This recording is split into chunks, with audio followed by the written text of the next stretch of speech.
Alors bonjour les petits amis, aujourd'hui mercredi, je suis revenu seul et j'arrive à l'église de Saint-Xavier, qui n'est pas très loin au sud de Tucson. C'est un lieu de culte très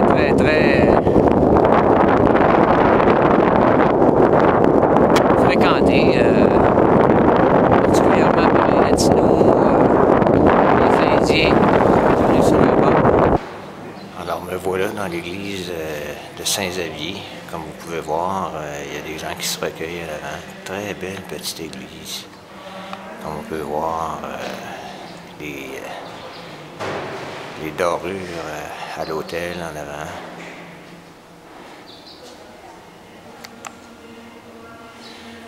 Une église, une chapelle avec des tableaux anciens.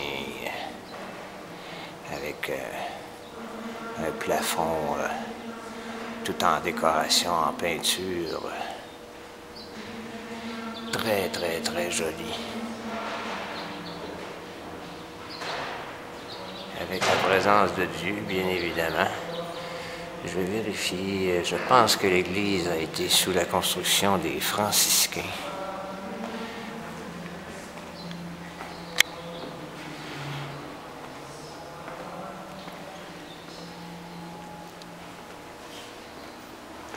Et puis sur le côté, on arrive sur des aires de petits jardins.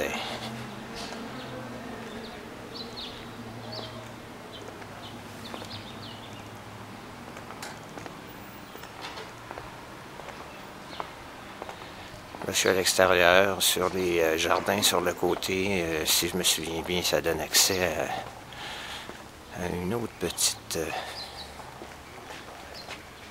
endroit de recueillement. Regardez les jardins. Fait de cactus, c'est sur le sable.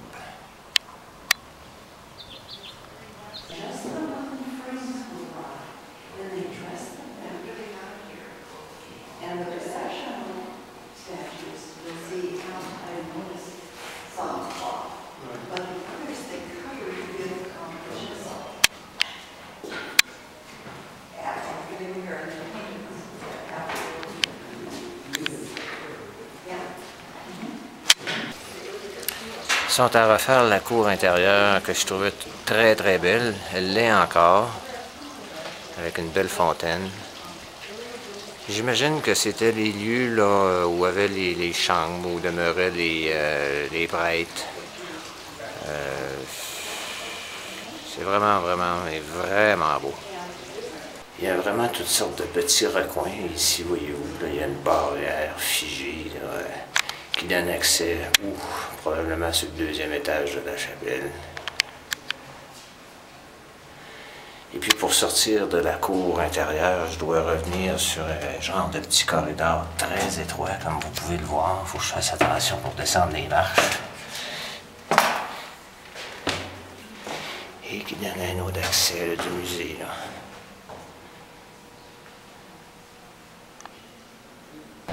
Alors, comme je l'ai dit tout à l'heure, l'église de Saint-Xavier elle a été fondée par les Jésuites en 1769 ou 89, il y a très longtemps. C'est des dates qui ressemblent passablement aux nôtres lors du début de la colonisation, probablement des Espagnols. Et puis, entretenues après et reprises au niveau là, de l'éducation et du catholicisme par les franciscains.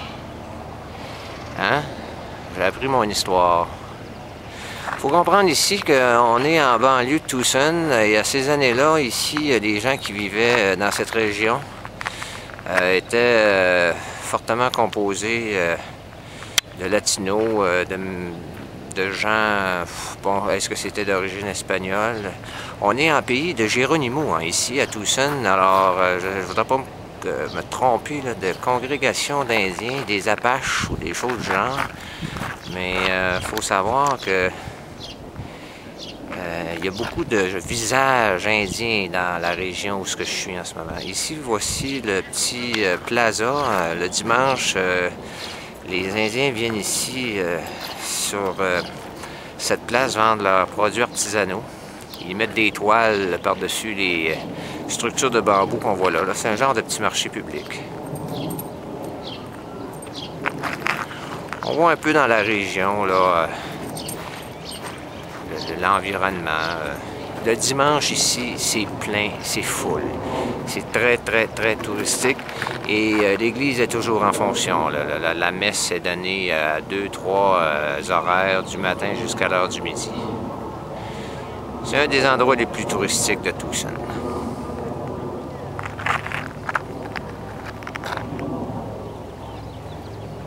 Au fond, ici, sur la droite, on se trouve à avoir l'école. Et je ne suis pas certain si cette école est encore fonctionnelle. Alors ici, c'est la face extérieure. C'est par là que les gens sortent de l'église, à l'avant, au fond.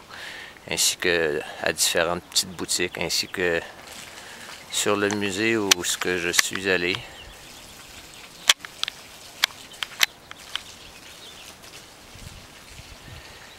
Et finalement, par l'arrière de l'église, on voit Tucson au loin avec les montagnes. Alors, en revenant de Saint-Xavier, je passe dans un quartier là, qui est typiquement, je dirais, là, de petites banlieues ou sur le pourtour de Tucson, mais dans les quartiers populaires. D'un côté, ici, on a, voyez-vous, des maisons avec une architecture relativement simple, des terrains un peu délabrés. Les gens sont tous sur le sol, sur le gravier, sur le sable.